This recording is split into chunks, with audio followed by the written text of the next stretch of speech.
आज हम लोग वर्ग 8 एनसीईआरटी नई किताब जो है उसका पहला चैप्टर प्रारंभिक कथन कैसे कब और कहाँ, इसको जो है हम लोग पढ़े हैं। इसका अभ्यास हम लोग करने वाले हैं। ठीक है, इसमें 10 प्रश्नों को मैंने वहाँ पर सत और असत करके जो है व्हाइट बोर्ड पर लिया है। इसमें अभी इसको हम लोग एक एक करके देखने वाले हैं और साथ ही साथ हम लोग ये भी देखेंगे कि इसको कितना समझ पाए हैं। ठीक है, आप लोग से अभी हम पूछते जाएंगे और आंसर आप लोगों को करना है। आइए, तो इसमें जो है पहला है, जेम्स मिल ने भारतीय इतिहास को हिंदू, मुस्लिम, ईसाई 3 कालखंडों में बांट दिया था। सही है? तो ये जो है गलत है। गलत है। क्या है? गलत है। 3 कालखंडों में वो जो है बांट दिया था, लेकिन हाँ, वहाँ पर हिंदू, मुस्लिम, ब्रिटिश। अब सरकारी दस्तावेजों से हमें ये समझने में मदद मिलती है कि आम लोग क्या सोचते हैं। क नंबर में गलत है। सरकारी दस्तावेज से हम लोग को ये समझने में मदद नहीं मिलती है कि हम लोग क्या सोचते हैं। अंग्रेजों को लगता था कि सही तरह शासन चलाने के लिए सर्वेक्षण महत्वपूर्ण होते हैं। सही है। ये कथन जो है क्या है? सही है। उसके बाद इसमें अगला जो है वो है, वारेन हेस्टिंग 1773 में भारत के पहले गवर्नर जनरल बने थे। ये कथन भी क्या है? सही है। प्रथम गवर्नर यही बने थे 1773 में। भारत के अंतिम governor general Lord William Bentinck थे। ये क्या है?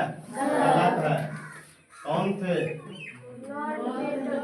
Lord Mountbatten. जेम्स मिल ब्रिटेन के अर्थशास्त्री एवं दार्शनिक थे। गलत है। वो कहाँ के थे? स्कॉटलैंड के। जनगणना की शुरुआत लॉर्ड मेयो के काल में 1872 में हुई थी। ये कथन क्या है? सही है। जनगणना की शुरुआत लॉर्ड मेयो के काल में 1872 में हुई थी। लॉर्ड कर्जन का काल 1899 से 1905 ईस्वी रहा। ये कथन भी क्या है? सही है। उसके बाद भारत के प्रथम भारतीय गवर्नर जनरल सुचेता कृपलानी थे। ये कथन क्या है? गलत है। भारतीय इतिहासकारों ने इतिहास को आमतौर पर प्राचीन, मध्यकालीन तथा आधुनिक काल में बांटा है। ये कथन सही है। अभी हम लोगों ने कुल 10 जो है यहाँ पर सही गलत जो है प्रश्न यहाँ पर हम लोग लिए थे, उसको हम लोगों ने यहाँ पर देखा। अब जो है निम्न प्रश्नों का उत्तर एक वाक्य या एक शब्द में देना है। यहाँ 5 प्रश्न लिया गया है। जनगणना की शुरुआत भारत में कब से हुई? 1872 से। भारत की राजधानी कलकत्ता से स्थानांतरित होकर दिल्ली किस गवर्नर के काल में हो गई? तो ये जो है लॉर्ड हार्डिंग के काल में। लॉर्ड हार्डिंग के काल में। लॉर्ड डलहौजी का काल कब से कब था?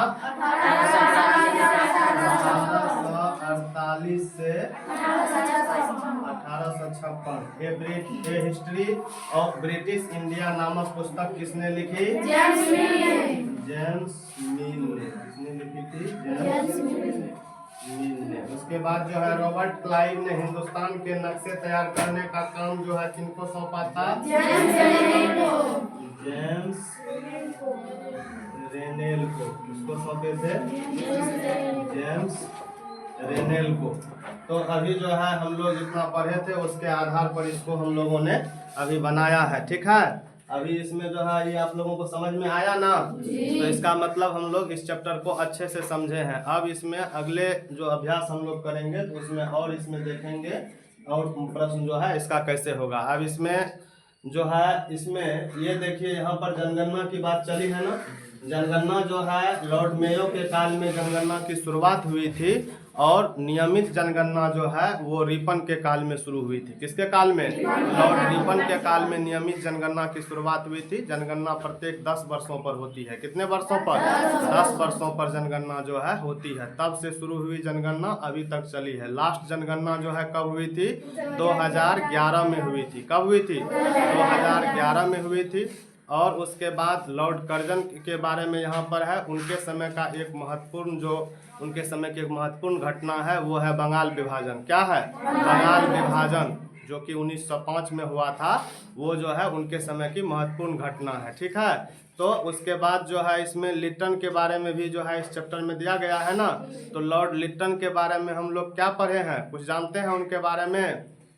लॉर्ड लिट्टन जो थे, उनका कार्यकाल कब से कब रहा था? 1872 से 1876 रहा था। और उन दरमियान में वो क्या किए थे? 2 एक्ट को पारित किए थे। एक एक्ट था वर्नाक्यूलर प्रेस एक्ट। कौन सा था? Vernacular press act. और दूसरा जो था वो क्या था? Arms act.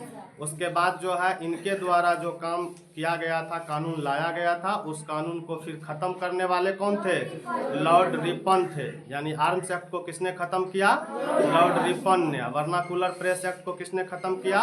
लॉर्ड रिपन ने। तो हम लोग अगले क्लास में और इसको पढ़ेंगे। ठीक है, थैंक यू।